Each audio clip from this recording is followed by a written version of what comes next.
ডেবরায় দাঁড়িয়ে থাকা gas tanker bast হয়ে গুরুতর আহত 7 জন। ক্ষতিগ্রস্ত হয়েছে পাশে থাকা স্কুল বাস ও 2টি লরি। ঘটনাস্থলে ডেবরা থানার পুলিশ ও এনএইচ এর টিম এসে আহতদের উদ্ধার করে মেদিনীপুর মেডিকেলে পাঠায় চিকিৎসার জন্য।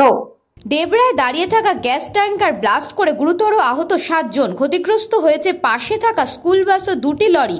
ঘটনাস্থলে ডেবরা থানার পুলিশ ও এনএইচ এর টিম এসে আহতদের উদ্ধার করে মেদিনীপুর মেডিকেলে পাঠায় চিকিৎসার জন্য। ডেবরার 16 নম্বর জাতীয় সড়কের পাশে একটি গ্যারেজে একটি গ্যাস ট্যাঙ্কার গাড়ির কাজ করার জন্য দাঁড়ায়। তারপরে বিকট আওয়াজ হয়, তারপরে দেখা যায় গ্যাস ট্যাঙ্কার ব্লাস্ট হয়েছে, আর তাতে গুরুতর আহত হয়েছে 7 জন। ক্ষতি হয়েছে গ্যাস ট্যাঙ্কারের পাশে থাকা একটি স্কুল গাড়ি ও 2টি লরির। পরে ঘটনাস্থলে ডেবরা থানার পুলিশ ও এনএইচ এর টিম এসে আহতদের উদ্ধার করে মেদিনীপুর মেডিকেলে নিয়ে যায়।